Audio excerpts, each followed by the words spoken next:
बिस्मिल्लाहिर्रहमानिर्रहीम। तमाम तारीफ़ें उस रब्बुल इज़्ज़त के लिए जिसकी तरफ हम सबको लौट कर जाना है और जिसके हुजूर हम सबको एक दिन पेश किया जाएगा। अस्सलाम वालेकुम से मैं इरफान हाशमी लंदन स्टूडियो से आपको प्रोग्राम में खुशामदीद कहता हूँ। दोस्तों, आज 16 जून है, दिन है मंगल का और आज की हमारी ये पहली वीडियो है। सबसे पहले आज की अहम खबरें और चंद अहम सवालात। हुकूमत ने पाकिस्तान तहरीक-ए-इंसाफ को चैलेंज किया है कि जाओ जाकर 10,000 बंदा लेकर आओ और अगर तुम कामयाब हो गए तो हम तुम्हारे साथ बैठकर अडयाला के बाहर मुज़ाकरात करेंगे और अगर नाकामयाब हो सके तो फिर तुम्हें शहबाज शरीफ के साथ चुपचाप बैठना होगा। दोस्तों, ये दावे और हुकूमत किस तरह से जोर लगाएगी इन दावों को सच्चा साबित करने के लिए, इसका मुकम्मल हाल-ए-वाल मैं आपके सामने रखूंगा। और हुकूमत ये क्यों बात कर रही है कि 10,000 बंदे पाकिस्तान तहरीक-ए-इंसाफ इकट्ठे नहीं कर सकती। तहरीक-ए-इंसाफ ने अब तक क्या कुछ किया, क्या कुछ कर सकती है और क्या कुछ नहीं किया, दोस्तों इसकी मुकम्मल तफसील मैं आपके सामने रखूंगा। आज मुलाकात का दिन है। इमरान खान की यकीनन ये मुलाकात नहीं करवाई जाएगी। मुज़म्मिल असलम साहब की तरफ से एक अल्टीमेटम दिया गया, वार्निंग जारी की गई कि अगर ये मुलाकात नहीं हुई तो फिर हम बजट पास नहीं करवाएंगे और जो पैसे हमने कमिट किए हैं वो पैसे भी आपको नहीं दिए जाएंगे। आज उनका एक बयान, इसका भी मुकम्मल हाल-ए-वाल मैं आपके सामने रखूंगा। और दोस्तों, आज काफ़ी दिनों के बाद फैसल वाडा की एंट्री हुई है। इससे पहले पाकिस्तान में कॉलम निगारों के जरिए हमने एक बयानिया बनते हुए देखा और अब फैसल वाडा का इस बयानी के ऊपर आकर मोहर लगाना क्या साबित कर रहा है और फैसल वाडा किसकी तर्जुमानी कर रहे हैं। नाम नहीं लेते ये पाकिस्तान में एक ख़ास शख्सियत का, लेकिन उस शख्सियत के बारे में जो अल्फाज इन्होंने इस्तेमाल किए, यकीनन पाकिस्तान मुस्लिम लीग नून इस हवाले से अपना एहतजाज ज़रूर रिकॉर्ड करवाएगी। ये एहतजाज क्या बंद कमरों में रिकॉर्ड करवाया जाएगा या पाकिस्तान मुस्लिम लीग नून के अंदर कोई एक ऐसा वजीर है जो फैसल वाडा से पूछ सके कि आपको किसने इख्तियार दिया कि पाकिस्तान के चीफ एग्जीक्यूटिव के बारे में आप इस किस्म के अल्फाज कहें। दोस्तों, इसका भी एक जायज़ा आपके सामने रखेंगे और इसके साथ साथ करप्शन की फाइलों का जिक्र हो रहा है और नून लीग कंटेनर के अंदर होगी या ऊपर होगी। इस वक्त तो कंटेनर के ऊपर पाकिस्तान तहरीक-ए-इंसाफ हमें नज़र आ रही है, लेकिन मुकम्मल तौर पे पाकिस्तान तहरीक-ए-इंसाफ ने कंटेनर पर जाने का अभी तक फैसला नहीं किया। दोस्तों, इसका भी मुकम्मल हाल-ए-वाल मैं आपके सामने रखूंगा। और दूसरी तरफ डिजिटली मुआहदे के ऊपर दस्तखत हो गए। जी डी वेंस ने सालिसों से अलग एक स्टेटमेंट जारी की कि अब हम पाकिस्तान के अलावा, नाम नहीं लिया लेकिन सालिसों का उन्होंने ज़रूर जिक्र किया कि अब हम ईरान के साथ बराह रास्त राब्ते में आ गए हैं और अब हमारी जिन लोगों से बात हो रही है वो बहुत ही माकूल हैं। दोस्तों, आने वाले 60 दिन क्या खित्ते में अमन ला सकेंगे, इसका भी मुकम्मल हाल-ए-वाल मैं आपके सामने रखूंगा आज की इस नशिस्त में। लेकिन मेरी आप तमाम सुनने और देखने वालों से दरखास्त है कि आप चैनल को ज़रूर सब्सक्राइब कर लें। लेकिन दोस्तों, प्रोग्राम का आगाज़ करेंगे अडयाला जेल से, जहां पर पाकिस्तान तहरीक-ए-इंसाफ को ये टास्क दिया गया कि 10,000 वर्कर्स को इकट्ठा करना है। 3 से 7 तक ये एहतजाज होगा, धरना दिया जाएगा और उसके बाद क्या हिकमत अमली होगी इसका ऐलान धरने के इख्तिताम पर किया जाएगा। अलीमा खान ने ट्वीट किया, पाकिस्तान तहरीक-ए-इंसाफ ने दरख्वास्त की अचकज़ई से और उन्हें कहा कि 10,000 बंदा हमने हर सूरत इकट्ठा करना है। दोस्तों, कुछ अजीब सा लगता है ना जब आप ये सुनते हैं कि पाकिस्तान तहरीक-ए-इंसाफ अचकज़ई से दरख्वास्त कर रही है। शायद तहरीक-ए-इंसाफ के ये 300 खंबे भूल गए कि 8 फरवरी 2024 की रात को पाकिस्तान की आवाम ने वोट की ताकत से उस साजिश को बेनकाब किया और बाजी को पलट दिया जो इमरान खान को हराने के लिए 8 फरवरी से पहले ही तैयार की जा रही थी। बाजी की तैयारी हो रही थी, एक साजिश तैयार की जा रही थी। पाकिस्तान की आवाम ने 8 फरवरी की रात को वोट की ताकत से इनकलाब बर्पा किया, लेकिन पाकिस्तान में ये 300 खंबे भूल गए कि ये वोट की ताकत थी जिसने ताकतवरों के आगे अपना फैसला सुनाया। ये वोट की ताकत थी जिसने ये फैसला सुनाया कि हम इमरान खान को निकालने वालों को नहीं मानते। ये वोट की ताकत थी जिसने पाकिस्तान के अंदर उन तमाम लोगों को टक्कर दी कि जो पाकिस्तान में एक जमहूरी हुकूमत को ख़त्म करेगा, अमेरिका के कहने पर हम ऐसे लोगों को तस्लीम नहीं करेंगे। लेकिन इन 300 खंभों ने शायद ये सबक पसे पुश डाल दिया। ये भूल गए कि 300 खंभों के पास इमरान खान का और पाकिस्तान की आवाम का मैंडेट है। तो मेरे भाई, आप अचकज़ई से किस बुनियाद के ऊपर दरख्वास्त कर रहे हैं कि निकलें? पाकिस्तान तहरीक-ए-इंसाफ को खुद निकलना चाहिए। अचकज़ई साहब तो खुद बेनिफिशरी हैं। इमरान खान ने उन्हें अपोजिशन लीडर बनाया, वो अपोजिशन लीडर बने हैं। ऐवान के अंदर कभी कभी उनका बोलने का दिल करता है, वो बोलते हैं, लेकिन हमें कभी भी अमली तौर पर वो मैदान में नज़र नहीं आए। उनके ऊपर एक मुकदमा भी हुआ, FIR भी रियासत के ख़िलाफ़ जहर उगलने के हवाले से उनके खिलाफ दर्ज की गई। ये तमाम बातें अपनी जगह दुरुस्त हैं, लेकिन जब आप अपोजिशन लीडर बनते हैं, जब आपने हुकूमत को टक्कर देनी हो और पाकिस्तान की जमहूरियत को कंट्रोल करने वालों को अगर पैगाम देना हो, आंखों में आंखें डालकर पैगाम देना हो, तो ये बात ऐवानों से नहीं बल्कि मैदानों से पूरी होगी। आपको इन ऐवानों को छोड़कर मैदानों का रुख करना होगा। अजगज़ई साहब, आप बैरिस्टर गोहर की तरह ट्विटर के ऊपर तहरीक चलाना चाहते हैं और पाकिस्तान तहरीक इंसाफ आपको बनाने में लगी हुई है, तो आपको सोचना होगा इन 300 खंभों को एक रास्ते का तयन करना होगा। मंजिल आपको जरूर मिलेगी, लेकिन रास्ते वो इख्तियार करें जो इमरान खान की रिहाई की तरफ जाते हैं। दोस्तों, पाकिस्तान तहरीक इंसाफ इमरान खान की रिहाई को अब भूल चुकी है। बहुत देर हो गई, किसी ने कोई बात ही नहीं की कि इमरान खान को रिहा करो। आप तो ये कहते हैं कि बहनों से मुलाकात करवा दो। बहनों से कब मुलाकात होगी? अगर ये बहनें ना होती जिन्हें पाकिस्तान की आवाम नहीं जानती थी, हलीमा खान का तो आपने नाम सुना होगा, लेकिन उस्मा खान या फिर नूरीन नियाज़ी का तो खैर बिल्कुल भी कोई नहीं जानता था कि इमरान खान की एक तीसरी बहन भी है। अगर ये बाहर निकल कर इस तहरीक को लीड ना कर रही होती तो मंगल का दिन हमें उसी तरह नज़र आता, खाली जिस तरह जुमेरात को कोई नहीं जाता, 4-5 लोग चले जाते हैं, तस्वीरें बनाते हैं, SHO से बात करते हैं और घर आ जाते हैं।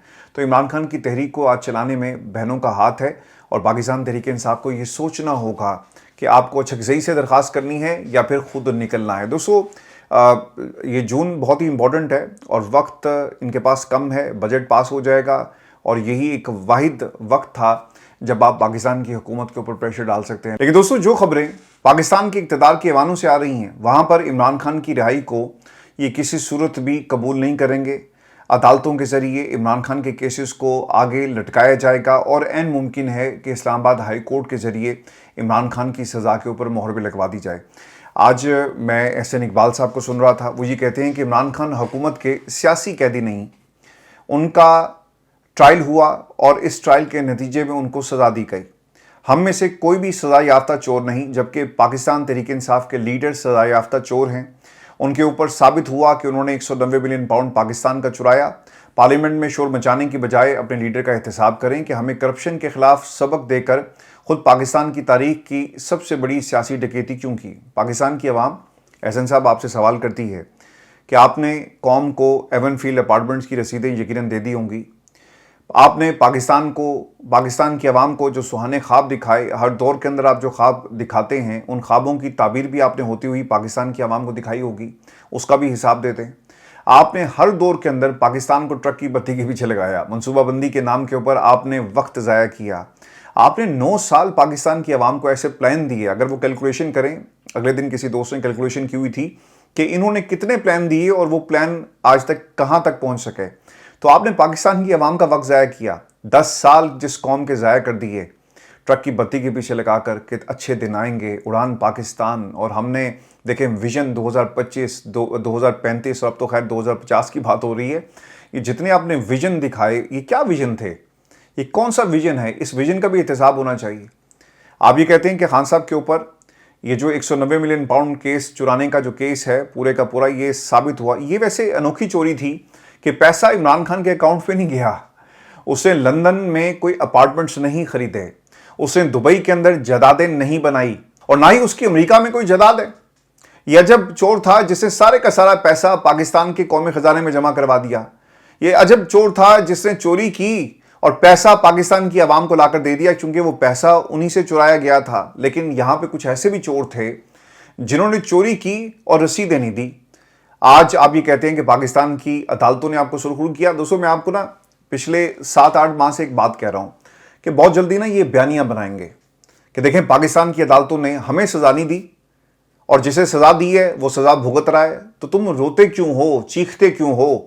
आज एहसन इकबाल वही बात कर रहे हैं। यही वो प्लान था कि पाकिस्तान की एक अदालत से सजा दिलवाई, ट्रायल कोर्ट से, दूसरी अदालत उसके ऊपर मोहर लगाएगी और तीसरी अदालत को नवाजा जा रहा है जहां से पक्की पक्की मोहर लगा देंगे और ये कहेंगे कि जनाब हम कुछ नहीं कर सकते, पाकिस्तान की अदालतों ने इमरान खान को सजा दी है, पाकिस्तान की अदालतें जाने और इमरान खान जाने, हमारा इससे कुछ लेना देना नहीं है। देखिए, ये बयानिए इसी तरह बनते हैं और पिछले 30 वर्षों में नवाज शरीफ साहब की जो हुकूमत थी, इन्होंने इन 3 अरसों में यही सीखा अपने टेन्योर्स के अंदर कि अगर हम पकड़े जाएंगे तो हमने बचना कैसे, और अगर दुश्मन को फंसाना हो तो उसे किस तरह से फंसाएंगे। पाकिस्तान में अदालतों को कंट्रोल कर लो, जजेस की जान जिस मराती पैकेज में है वो पैकेज उनको दे दो, और फिर अपनी मर्जी के जजेस लाओ, जहां से जजेस की अपॉइंटमेंट होगी उस निजाम को कंट्रोल में कर लो। देखें, पंजाब के अंदर जितनी भी अदालतें, ये जो लीगल सिस्टम है ना, ये क्यों खराब हुआ?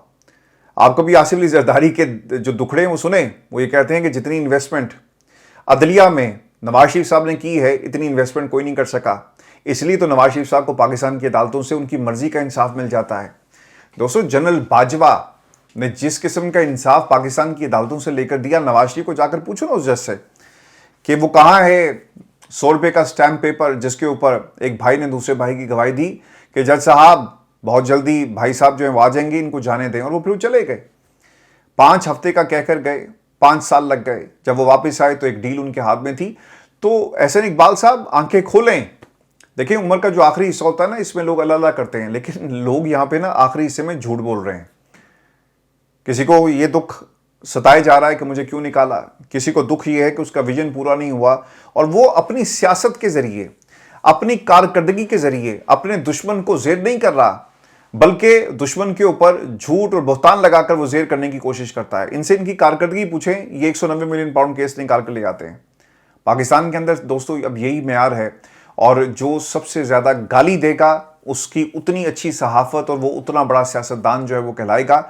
और हमारे टेलीविजन चैनल्स आपको इसी किस्म की लड़ाई जो है वो दिन रात दिखाते हैं। एहसन इकबाल साहब के हवाले से जरूर कमेंट कीजिएगा। और दोस्तों, आगे बढ़ने से पहले मैं एक चीज आपके साथ शेयर कर दूं। खालिद यूसुफ चौधरी साहब जो हैं वो इमरान खान के वकालतनामे पर दस्तखत के लिए आपको अक्सर और बेशतर अडयाला के बाहर नजर आएंगे, और इनके ऑडियो पैगाम्स इनकी पूरी कहानी आप बीती बताती है कि उनके साथ किस किस्म का सलूक किया जा रहा है। उन्होंने एक ट्वीट किया, ये सुने क्या है, और ये आपके साथ शेयर करना इसलिए भी ज़रूरी था कि वो लोग हैं जो कोशिश कर रहे हैं इमरान खान के लिए, तो इनको जितनी प्रोजेक्शन मिल सके इनको ज़रूर दें। मैं इनको नहीं जानता, मैं सिर्फ इनकी ऑडियो सुनता हूँ, देखता हूँ, और फिर जो उनका पैगाम है खान साहब के हवाले से, वो ये कहते हैं कि बतौर वकील साबिक वज़ीर-ए-आज़म इमरान खान साहब, बुशरा बेगम साहिबा, मैं ये वाज़े करना ज़रूरी समझता हूँ कि साबिक वज़ीर-ए-आज़म इमरान खान साहब और बुशरा बीबी की जानिब से अल-कादी ट्रस्ट केस में दरख्वास्त ज़मानत को हतमी फैसले किए बगैर निपटाए जाने के खिलाफ सुप्रीम कोर्ट पाकिस्तान में अपील दायर की जानी थी।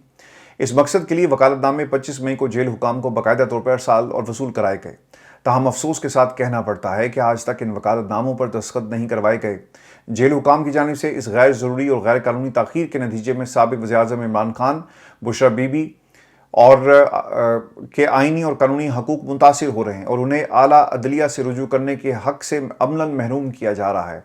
चुनांचे इस तर्ज़ अमल को अदालती अहकामात और कानून के मुनाफी समझते हुए आज इस्लामाबाद हाई कोर्ट के रूबरू तौहीन अदालत की दरख्वास्त दायर कर दी गई है। लेट्स सी जी होता क्या है। जब आप आज़म नज़ीर तारिड़ साहब से हम बात करें तो हमारे भाई वो ये कहते हैं कि ये मामला अदालतों के अंदर है और अदालतें बेहतर फ़ैसला करेंगी। तो तारिड़ साहब, एक दरख्वास्त भी मौजूद है, उसके ऊपर भी कोई कमेंट ज़रूर करें। एक दरख्वास्त मौजूद है अदालतों के अंदर, एक हुक्म मौजूद है जेलर सुपरिटेंडेंट की टेबल के ऊपर, और एक हुक्म हर मंगल को और जुमेरात को बहनें और पाकिस्तान तहरीक इंसाफ के कायदीन लेकर डाला जाते हैं, लेकिन उनकी मुलाकात नहीं करवाई जाती। देखिए दोस्तों, पाकिस्तान की इस्टेब्लिशमेंट ना बहुत ही जहानत के साथ ये जो मामला था ना रिहाई का, इसे इन्होंने मुलाकात में कन्वर्ट कर दिया। ये आपको समझना होगा। और आज पाकिस्तान में इमरान खान की रिहाई की बात नहीं होती। अब सिर्फ मुद्दा जो है यहाँ पे आकर रुका हुआ है कि बहनों की मुलाकात क्यों नहीं करवाते। बहनों की मुलाकात आखिरकार कब कराई जाएगी, खान साहब को अल शिफा अस्पताल मुंतकिल किया जाए। अब कोई भी इमरान खान की रिहाई से रिलेटेड बात नहीं करता। पाकिस्तान में जो निज़ाम की खराबी है इस पर कोई बात नहीं करता। पाकिस्तान में जमहूरियत के साथ जो कुछ हो रहा है और जो कुछ होने जा रहा है इस पर कोई बात नहीं करता। हाँ, अगर आज किसी ने बात की है तो वो हमारा भाई है फैसल वाडा। और फैसल वाडा साहब ने क्या कहा ये मैं आपको बता देता हूँ। आज जिस तरह से उनकी एंट्री हुई है, यकीनन आज शहबाज शरीफ साहब को और उनके कबीले को नींद नहीं आई होगी, क्योंकि फैसल वाडा साहब ने तमाम हदें पार कर दी। यानी एक होता है ना, कोई बंदा भरम रखता है, उन्होंने कोई भरम नहीं रखा। मैं आपको ना कुछ वीडियो सुनवाता हूँ फैसल वाडा साहब की, आप खुद फैसला करें कि फैसल वाडा साहब जो हैं वो कहना क्या चाह रहे हैं और किसके बारे में कहना चाह रहे हैं, बगैर किसी का नाम लिए हुए। ये सुने फैसल वाडा साहब, उनकी जुबानी पाकिस्तान में एक इंतहाई अहम शख्सियत के बारे में सुने। देखें जी, एक झंडा पाकिस्तान, एक कौम पाकिस्तान, एक फौज पाकिस्तानी फौज, और एक सिपह सलार field marshal chief Asif Ali साहब। सिंगल हैंडेडली एक आदमी ने कमाल कर दिखाया, वर्ल्ड ऑर्डर में पाकिस्तान को खड़ा किया है। वज़ीर-ए-आज़म शहबाज शरीफ की अमन के लिए जो कोशिशें थी जो पाए तकमील तक पहुंच चुकी हैं, भाई इस जिसने हवाले से अमन के लिए कोशिश की उसका नाम ले दिया ना फील्ड मार्शल, अब क्या बिला जबरदस्ती अपने आप को डाल दूंगा बीच में। थैंक यू भाई। सर शहबाज शरीफ का कोई किरदार नहीं है अमन के अंदर? यार आप डालते मैं अपना नाम डाल दूं, यार आप डाल दे मेरा नाम, यार मैं भी था वो था। लेकिन जब मैं घर से निकलता हूँ ना तो मेरी मर्जी होती है कि मैं किसको स्टाफ में ले लूँ। और दोस्तों इन्होंने ना एक लफ्ज़ और भी इस्तेमाल किया था कि मेरी मर्जी है कि मैं किसको ड्राइवर रखूंगा। तो ये अल्फाज आप किसके लिए इस्तेमाल कर रहे हैं? सवाल होता है कि शहबाज शरीफ साहब का क्या कोई किरदार नहीं है? तो उन्होंने कहा जी कि मेरी मर्जी में जिस मर्जी को अपने स्टाफ में रखूं। और इसके बाद उन्होंने और भी अल्फाज इस्तेमाल किए थे कि बबलू डब्लू को रखूं, छोटे को रखूं, बड़े को रखूं, इस किस्म की उन्होंने बातें की। तो ये पाकिस्तान में हमारे लॉ मेकर्स हैं जो किस किस्म का माहौल बना रहे हैं। और देखिए इनका कोई कभी एहतसाब नहीं होगा। आप फैसल वाडा साहब के बारे में बात करते हैं ना, वो लोगों के बारे में उनकी पगड़ियाँ उछाल रहे हैं, उन्होंने लोगों की पगड़ियों को फुटबॉल बना दिया। अच्छा, इसमें फैसल वाडा का कसूर नहीं है, उन लोगों का भी कसूर है ना। जब आप डील करते हैं तो फिर नतीजा तो ये निकलेगा। जब आपने डील की, अब आप किसी को शक्ल नहीं दिखा सकते, मुंह दिखाने के जोगे नहीं रहे, आप अवाम के पास जा नहीं सकते, तो फिर आपके साथ क्या होगा? फिर आपके सामने इस तरह के लोग होंगे, वो आपको फिर आकर जो है ना वो भरम दिखाते हैं। अच्छा, तुम्हारी इतनी ज़रूरत, पहले तुम हमारे से डीलिंग करो, अपने बच्चों को फैसिलिटेट करवाओ, निज़ाम के अंदर नौकरियां दिलवाओ, तो फिर तुम हमें बात करोगे तो हम फिर तुम्हें उसका जवाब देंगे। तो फैसल वाडा साहब जो हैं फिर उसका जवाब दे रहे हैं किसी और की तरफ से। तो फैसल वाडा ने जो अल्फाज इस्तेमाल किए वो आपके सामने हैं। अब पाकिस्तान में शहबाज शरीफ साहब की अपनी गलती है, नून लीग की अपनी गलती है। जब आपने 18 सीटों के साथ जब आपने हुकूमत बनाने का फैसला कर लिया ना, तो नतीजा तो फिर फैसल वाडा ही निकलेगा ना। फिर वहाँ से क्या निकलेगा? वहाँ से पानी नहीं निकलेगा कि मुझे यकीन है कि चश्मा यहीं से निकलेगा। जिन्हें मर्जी पाइंदू से शेर सुना लो। आपने मुजफ्फर वारसी साहब का वो शेर सुनाया कि मुझे एड़ियाँ रगड़ने दे, और जिस तरह से वो शेर सुनाते हैं, तो वहाँ से पानी नहीं निकलेगा, वहाँ से नतीजा यही निकलेगा जो नतीजा फैसल वाडा का। और फैसल वाडा हमारा भाई जो है, मुझे अच्छी तरह याद है वो दिन भी। शायद ये नून लीग से ना कोई बंदा कहता है ना कि इनको शायद इन्होंने ना जहन में एक बात बिठा ली कि अच्छा इन लोगों ने ना मेरे घरों के बाहर खड़े होकर प्रेस कॉन्फ्रेंसेस की हैं। आप ना वन हाइड पार्क्स है जिस प्रॉपर्टी का ये सारा मसला है, और उसके सामने हसन नवाज का दफ्तर था। आप उसी सड़क पे आगे जाएं, हाइड पार्क को क्रॉस करके उसी सड़क के ऊपर एक प्रॉपर्टी आती है जिसके सामने आबिद शेर अली ने 2021 या 22 के अंदर खड़े होकर एक प्रेस कॉन्फ्रेंस की थी। ये तमाम दोस्त जो हैं नून लीग के उनके साथ खड़े हुए थे। तो ये उनका दावा था कि ये प्रॉपर्टी उनकी है। तो मुझे ऐसा लगता है कि शायद फैसल वाडा साहब जो है ना, उनको ये बात बुरी लगी और अब वो ना गिन गिन के नून लीग से बदला ले रहे हैं। या फिर किसी और तरफ से पैगाम भेजा जाता है कि भाईजान जब आप डीलें करेंगे ना 18 सीटों वालों के साथ तो फिर यही कुछ होगा। नवाज शरीफ साहब क्यों नहीं बोलते? आज आपको पता लग गया यहाँ पे शहबाज शरीफ के पल्ले क्या रह गया। एक फैसल वाडा जिसकी अपनी जमात कोई नहीं है, पाकिस्तान पीपल्स पार्टी से तो मेरे भाई का ताल्लुक नहीं है, लेकिन उनकी मजबूरी थी पाकिस्तान पीपल्स पार्टी से उसको सेनेटर मेरे भाई को बनाया गया। वो सेनेटर बन के आ गया और अब वो सबकी जो है वो पगड़ियाँ उछाल रहा है। बल्कि उछाल क्या रहा है, वो फुटबॉल बनाकर, चूंकि वर्ल्ड कप चल रहा है तो फुटबॉल बनाकर जो है ना वो पगड़ियों के साथ खेल रहा है, वो पास कर रहा है। बल्कि पास करने की बजाय ना वो पगड़ी को अपने पास रखता है और वो क्या कर रहा है, वो करतब दिखा रहा है। एक टांग से वो बॉल को, उस पगड़ी को कभी उछालता है, कभी सर पे रख लेता है, कभी पाँव में रख लेता है। तो ये हमारे पाकिस्तान के सियासतदान हैं और ये पाकिस्तान की जमहूरियत का हाल है। आज दोस्तों एक और जो दावा किया गया, मैं चाह रहा था कि इस पर पहले बात होती, वो दावा ये था कि हुकूमत ने चैलेंज किया है कि तुम 10,000 बंदे लेकर आओ और हम देखते हैं कि तुम कैसे लाओगे। अब ये राना साहब का एक चैलेंज है। आप भी देखते हैं कि पाकिस्तान तहरीक इंसाफ इस चैलेंज के जवाब में कितने बंदे लेकर आती है। आज एक और भी काम हुआ, मैं आपको दोबारा एक लम्हे के लिए फैसल वाडा की गुफ्तगू की तरफ लेकर जाऊंगा। जो उन्होंने बातें कही हैं दोस्तों, पाकिस्तान में यकीनन इनकी शिकायत नून लीग ज़रूर करेगी और जाकर उनसे अपने बड़ों से पूछेगी कि हमारे से गलती क्या हुई। फैसल वाडा साहब ये कहते हैं कि एक सूबे के वज़ीर आज़म बनना चाहती है, एक सूबे के पुराने वज़ीर आला को हटाकर एक और बंदा अपने आप को पेश कर रहा है। इन सब की करप्शन के स्कैंडल्स आने वाले हैं, उनकी ज़ाती स्कैंडल्स भी आने हैं और इंटरनेशनल स्कैंडल्स भी आने हैं। देखें, एक तो पाकिस्तान पीपल्स पार्टी के ऊपर दबाव की बात है। पाकिस्तान पीपल्स पार्टी के कैंप के अंदर जब भी करप्शन होती है ना, मेरे बहुत सारे अच्छे दोस्त हैं, बुज़ुर्ग हैं पाकिस्तान पीपल्स पार्टी के, नज़ियाती लोग हैं जिन्होंने सारी उम्र पीपल्स पार्टी को, भुट्टो को दे दी। उनका इस पीपल्स पार्टी से कोई ताल्लुक़ नहीं है। जब उनके सामने ये तमाम बातें होती हैं तो वो आंसुओं से रोते हैं कि ये वो जमात नहीं थी। हमने अपने आंखों के सामने लोगों को मरते हुए देखा, खुदसोजियाँ करते हुए देखा। मैं उन लोगों की बात कर रहा हूँ। तो वो जब इस पीपल्स पार्टी का हाल देखते हैं ना, तो वो आंसुओं से रोते हैं, क्योंकि इस पीपल्स पार्टी में ये जितने भी लोग आपको नज़र आते हैं ना, ये क्यों लंबा टेन्योर गुजार लेते हैं? क्योंकि ये किसी न किसी के फ्रंटमैन है। ये जो चीखते हैं ना कि बेनज़ीर इनकम सपोर्ट प्रोग्राम में हम किसी सूरत भी कटौती नहीं होने देंगे। क्यों नहीं होने देंगे? इसलिए कि इनके उसके अंदर कट्स लगे हुए हैं। हर दूसरा जो प्रोजेक्ट है वहाँ पे आपको करप्शन नज़र आती है। आप ये जो गनी साहब हैं पाकिस्तान पीपल्स पार्टी वाले, उन्होंने कहा जी मेरे अपने महकमे में करोड़ों की करप्शन हो गई, पीछे किराया किया जाता है, तो इसलिए फाइलें तैयार हो रही हैं और उनको बता दिया गया। और फिर वो सुनने में ये भी आया था कि पाकिस्तान पीपल्स पार्टी के ये जो दोस्त हैं मुराद अली शाह साहब, इन्होंने डेरे लगाए थे इस्लामाबाद के अंदर, लेकिन इनके बारे में खबर अब ये भी आ रही है, इनकी फाइलें इनके, और भाई वो कर तो किसी और के लिए रहा है ना, तो फिर उसके बॉस को पकड़ो, तो बॉस जो है फिर उसको बचा रहा है। तो ये सारा माफिया आपस में मिलकर पाकिस्तान को लूट रहा है। तो उनका वो जिक्र कर रहे थे। फिर दूसरी तरफ एक सूबे में पुराना वज़ीर आला दूसरे नए वज़ीर आला को हटाना चाहता है, उसका इशारा जो है वो सोहेल अफरीदी की तरफ था। और फिर उन्होंने एक पेशन गोई की कि मुझे आइंदा के सियासी मंजरनामे में या तो ये सब एक कंटेनर पर नजर आ रहे हैं या सब एक कंटेनर्स के अंदर जाते हुए मुझे नजर आएंगे। और दोस्तों जो एक और चार्जशीट थी, फैसल वाडा ने कहा कि ब्यूरोक्रेट्स इस मुल्क को चला रहे हैं। भाई लाने वाले भी तो फिर आप ही थे। जिस तरह आपको लाया गया, ब्यूरोक्रेट्स को भी उसी तरह लाया गया। जब आप 18 सीटों के ऊपर ना डील करेंगे ना, फिर नतीजा दोस्तों मैं बार बार आपको कह रहा हूं यही निकलेगा। आप कुछ नहीं कर सकते ना। आपको पता होता है कि यार हमने भी तो चोरी करने वालों का साथ दिया ना। मैंडेट चोरी करके जो लूट का माल था वो किस में तकसीम हुआ? वो फिर हमें भी तकसीम हुआ ना। तो जब आप लूट का माल उसमें हिस्सेदार बन जाते हैं ना, तो फिर आप बोलते नहीं हैं, फिर आप भी उसी तरह मुजरिम बन जाते हैं। मुलजिम नहीं, मुजरिम बन जाते हैं, बराबर के शरीक बन जाते हैं। इसलिए तमाम लोग खामोश हैं। पाकिस्तान में गरीब आदमी की फिक्र किसी को नहीं। सिर्फ 4 बड़ी कंपनियों को माफिया बनाना, इंडस्ट्रीज और इंजीनियरिंग डेवलपमेंट बोर्ड के डिपार्टमेंट का सेक्रेटरी और 2 और लोग हैं। ये 3 आदमियों ने पूरी गवर्नमेंट को साइड पर लगा दिया। इंटरेस्ट की गेम है, ये करप्शन की गेम है।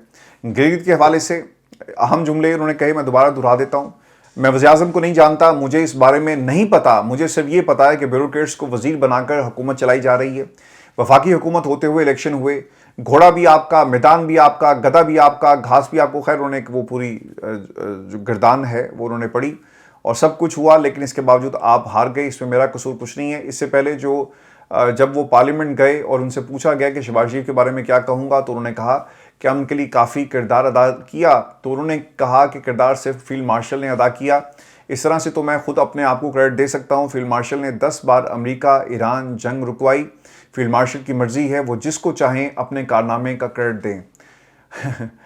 तो ये आपके लिए फैसल वाडा साहब हैं, उनका वर्जन जो आज उन्होंने पाकिस्तान की आवाम के सामने पेश किया। अच्छा, पहले ये महर के प्रोग्राम में थे, फिर ये हामिद मीर के प्रोग्राम में गए, फिर और भी प्रोग्राम्स में पार्लियामान के बारे में इन्होंने बात की। तो ऐसा लगा दोस्तों कि जिससे इनको टास्क देकर भेजा गया कि आप लोगों को ज़्यादा खुश होने की ज़रूरत नहीं है। पाकिस्तान के अंदर ये जो कामयाबियां हमें मिल रही हैं, इसका सिर्फ और सिर्फ जो सेहरा है वो फील्ड मार्शल सैयद आसिम मुनीर साहब को जाता है। दोस्तों एक और ख़बर भी ये आ रही है कि शायद 100 रुपये पेट्रोल जो है वो सस्ता हो जाए। अगर ऐसा हो गया तो यकीनन उसकी वजह इंटरनेशनल मार्केट है, क्योंकि पेट्रोल की जो कीमत है वो नीचे गई है और बताई जाता है कि पेट्रोल की जो कीमत है वो शायद पाकिस्तान में कम हो गई। तो फिर हर चीज़ के ऊपर आपको इसका एक जो असर जो है वो नज़र आएगा। तो सो मैं आपको ना एक खबर इसमें ये भी दे दूं, चूँकि इससे जुड़े कुछ अहम सवालात थे वो रह गए। एक तो जी सोहेल वड़ाइच का कॉलम नुसरत जावेद ने लिखा, फैजुल्लाह नियाजी ने लिखा, मोहम्मद मालिक ने कहा बड़ी तब्दीलियाँ होने जा रही हैं, कुछ वज़रा की छुट्टी होगी। अब फैसल वाडा यही बातें कर रहे हैं और इसका साफ मतलब है कि नून लीग को पैगाम दे दिया गया कि हुकूमत डिलीवर नहीं कर रही। और दोस्तों मैं आपको खबर क्विकली ये भी दे दूं कि जो चकवाल का वाक़या था और जिसमें CCD ने एक मुलाजिम ने अंधाधुंध फायरिंग की और एक बच्ची उसके अंदर जो है वो जाँ बहक हो गई, और उसके बाद प्रेस कॉन्फ्रेंस हुई और उसमें तमाम ज़िम्मेदारों को करार वाकई सज़ा दिलवाने के हवाले से बताया गया। इन्वेस्टिगेशन हो रही है और इसकी एक बुनियादी वजह ये थी कि इंटरनेशनल प्रेशर है। ऑस्ट्रेलिया के प्राइम मिनिस्टर ने इस वाक़े की तहकीकात का मुतालबा कर दिया। देखें ये इंसान की कीमत क्या है, आपको पाकिस्तान में इसका एहसास नहीं होता। यहाँ पे लोग 7 करोड़ 80 लाख लोग गुर्बत की लकीर से नीचे ज़िंदगी गुजार रहे हैं, भेड़ बकरी हैं ना। अगर आप ज़रा इमेजिन करें ना, आई एम रियली सॉरी, ये 7 करोड़ 80 लाख लोग जो है ना, मेरे भाई मेरी बहनें होंगी जिनकी मैं बात कर रहा हूँ। मुझे बहुत ही तकलीफ़ है ये अल्फाज अदा करते हुए कि अगर आपने जानवर भी पाला हो ना तो वो 8,000 से ज़ायद का चारा खा जाता है ना। सोचने की बात, 8,000 से ज़ायद का चारा एक जानवर खा जाता है अगर आपने एक जानवर पाला हो। तो हम क्या उससे भी गए गुजरे हैं कि हम 8,000 के चारे जितनी भी हमारी वैल्यू नहीं है। इंसान की ज़िंदगी क्या है, आप यकीन करें, मैं अब अपने आप को ना ज़ब्त करके आपसे मुखातिब हूँ। जब मैंने ये देखा कि ऑस्ट्रेलिया का वज़ीर-ए-आज़म जो है वो सीसीडी से मुतालबा कर रहा है कि मेरे मुल्क का जो शहरी था, हमारी जो बेटी थी, इस मुल्क की जो बेटी थी, उसके साथ क्या हुआ तुम्हारे मुल्क में, हिसाब दो। ये जो 7 करोड़ 80 लाख लोग हैं, इनको तुमने गरीब करार दे दिया। यार इससे तो एक दफ़े ही मार दो, रोज़ रोज़ मारने से बेहतर है कि एक दफ़े मार दो। 25 करोड़ आवाम को बहरा रब के अंदर जो है धक्का दे दो और फिर ऐश करना पूरे मुल्क के अंदर। वसाइल भी तुम्हारे, सड़कें भी तुम्हारी, कानून भी तुम्हारा, हुकूमत भी तुम्हारी। ये जो पाकिस्तान को तुम लोगों ने ना शिकारगाह बना दिया, खुद शिकारी बने हुए हो। हमारा तो शिकार हो रहा है, 78 वर्षों में हमारे साथ क्या हुआ, शिकार हो रहा है हमारा। आप तसव्वुर करें कि मुल्क का वज़ीर-ए-आज़म कह रहा है कि हानिया के साथ जो कुछ हुआ इसकी इंक्वायरी होनी चाहिए। इंसान की जान की कीमत ये है। आज आपको एहसास हो रहा है ना कि पाकिस्तान को छोड़ के लोग क्यों जाते हैं, किसका दिल करता है? कौन चाहेगा कि अपने मुल्क को, अपने बच्चों को छोड़ कर जाए? हमने तो जी अपने बच्चों को तस्वीरों में बड़े होते हुए देखा। जो लोग यहाँ पे रह जाते हैं, ना बाप के जनाजे को कंधा दे सकते हैं, ना भाई के जनाजे को कंधा दे सकते हैं। तस्वीरों में दिखा दिया जाता है व्हाट्सएप कॉल के ऊपर। ये भी किसी साइंसदान का एहसान है हमारे जैसे लोगों के ऊपर कि उसने व्हाट्सएप कॉल, वीडियो कॉल ईजाद कर दी कि आपकी आंखों के सामने अपने प्यारों की जान निकल रही होती है, आपको दिखा दिया जाता है। हमारी तो कीमत ये है, ये क्यों मुल्क को छोड़कर हम भागते हैं बेहतर मुस्तकबिल के लिए। एक शख्स जो है वो पूरे ख़ानदान के लिए कुर्बानी दे रहा है। ये कुर्बानियाँ हमारा वज़ीर-ए-आज़म क्यों नहीं देता? हमारे वज़ीर-ए-आज़म ने कहा कि हानिया के साथ जो कुछ हुआ इसका एहतसाब होगा, क्यों नहीं कहा? अपोजिशन लीडर ने क्यों नहीं कहा? सेनेट के चेयरमैन ने क्यों नहीं कहा? पाकिस्तान के इस निज़ाम के कर्ता धर्ता जितने भी थे उन्होंने क्यों नहीं कहा? एक प्रेस कॉन्फ्रेंस करने से क्या सब कुछ ठीक हो जाएगा? नहीं होगा ठीक। ये तो केस था ना ऑस्ट्रेलियन पलट, ऑस्ट्रेलियन नेशनैलिटी थी उस बच्ची की। अल्लाह ताला उसके दर्जात को बुलंद करे और सब्र अता करे और लोगों को इस वाक़े से हिम्मत दे निज़ाम के खिलाफ बोलने की। ये फैसला आपने करना है कि च्यूंटियों की तरह आपने रेंगना है या परों के साथ आपने उड़ना है। ये फैसला आपने करना है। मेरे रब ने तो अशरफुल मखलूक़ात बनाया, लेकिन हमने ये खुद फैसला कर लिया कि हम भेड़ बकरियां बन के, च्यूंटियां बनकर, कीड़े मकोड़े बनकर ज़िंदगी गुजारेंगे। ये फैसले आपके हैं। दोस्तों 2005 में ज़लज़ला आया मुज़फ़्फ़राबाद के अंदर, तो लोग मलबे के नीचे अपने प्यारों की लाशें ढूंढ रहे थे और इंसान क्या कर रहे थे बाहर, उनके कानों से जेवर को नोच रहे थे। हमारी हकीकत ये है। फिर हमारे ऊपर जो अजाब है क्यों नहीं आएगा? पिछली कौमें तबाह हुई, माप तोल में कमी करती थी, झूठ बोलती थी, अल्लाह ताला की जो हदूद है उन्हें क्रॉस किया, अजाब आ गया। आज हम तो सब कुछ कर रहे हैं, तो फिर अजाब क्यों नहीं आएगा? हमारे ऊपर जो अजाब नाजिल हुआ इन हुकूमतों की शक्ल में, ये हमारे ऊपर अजाब है। दोस्तों मैं आपको आखिर में ईरान अमेरिका जंग के हवाले से अपडेट दे दूँ। And I am really sorry, Pakistan की बात होती है तो हम ऑटोमेटिकली जज्बाती हो जाते हैं। ये जितने भी ओवरसीज़ पाकिस्तानी है ना, चूँकि वतन से दूर है ना जी, हर लम्हा पाकिस्तान याद आता है,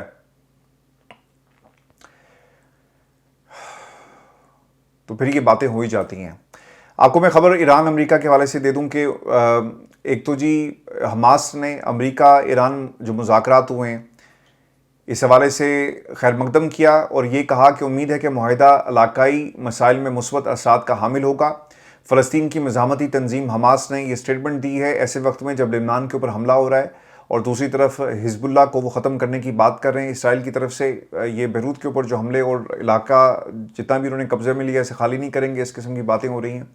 दूसरी तरफ ईरानी फ़ौज की भी एक स्टेटमेंट आ गई है। मैं क्विकली आपको ना बता रहा हूँ, इंशाल्लाह इरफान हाशमी टॉक्स पे तफसील से इस पर बात करेंगे कि अगर दुश्मन ने मुआहदे या मफाहमती याददाश्त की खिलाफ वर्जी की तो फौरी और सख्त रद्दअमल दिया जाएगा। अमेरिका की जानिब से ईरान को $300 मिलियन देने की बातें झूठी खबर है।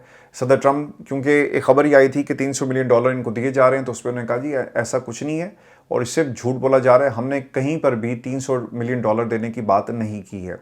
इसके साथ साथ आपने हुर्मुज़ में कुशम जजीरे के जुनूब में धमाके सुने गए। ईरानी मीडिया, ये एक डेवलपमेंट है और ईरानी मीडिया के मुताबिक धमाके के मुमकिन तौर पर ट्रैफिक मैनेजमेंट से मुतल्लिक सरगर्मियों से जुड़े हैं और धमाके से मुतल्लिक फ़िलहाल मज़ीद कोई मालूमात सामने नहीं आई। अल्लाह खैर करे जी। वजह क्या है? क्योंकि जंग बंदी तो हो गई है।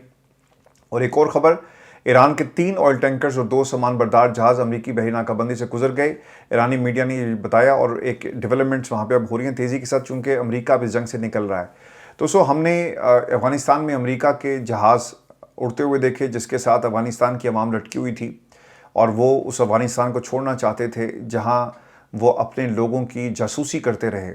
और जिस तरह काबुल में हमने देखा कि हेलीकॉप्टर्स लैंड करते हैं और अमले को रेस्क्यू किया गया।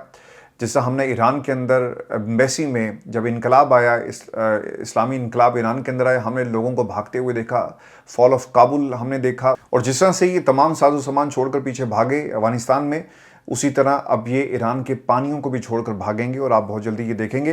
दोस्तों, इसराइल का जो वज़ीर-ए-आज़म है वो सीख पा है, क्योंकि उसको उसकी मर्ज़ी की डील नहीं मिली और उन्होंने जाते जाते क्या कहा, मुआहदे के साथ या बग़ैर ईरान कभी जोरी हथियार हासिल नहीं कर सकेगा और हम उसे ये कभी नहीं करने देंगे। ईरानी हकूक़ का एहतराम करने के अमरीकी अज़म को जांचने के लिए मफ़ाहमती याददाश्त पर दस्तखत किए सदर मसूद पशकान, क्योंकि ये चेक ये कर रहे हैं कि देखा जाए कि क्या अमरीका के ऊपर भरोसा किया जा सकता है या नहीं किया जा सकता।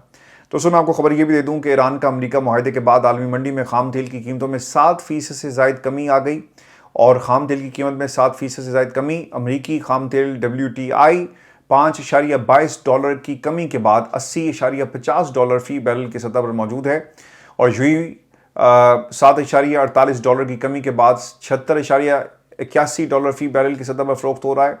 इसके साथ साथ बरतानवी खाम तेल ब्रेंट भी $4.73 की कमी के बाद $83.20 फ़ी बैरल में फ़रोख्त इस वक्त हो रहा है। तो काफ़ी फ़र्क आया है और इसका असर यकीनन पाकिस्तान की इकॉनमी के ऊपर, दुनिया की इकॉनमी के ऊपर आपको इसका असर नज़र आएगा। ये पेट्रोल की प्राइसेस अब नीचे जानी है और धड़ाधड़ जो है जी लोग तेल खरीदेंगे, स्टोर करेंगे, चूँकि जंग का कोई पता नहीं है। अपना ख्याल रखें। अगली वीडियो में आपसे जल्द दोपहर को इंशाल्लाह मुलाकात होगी। अल्लाह ने के बाद।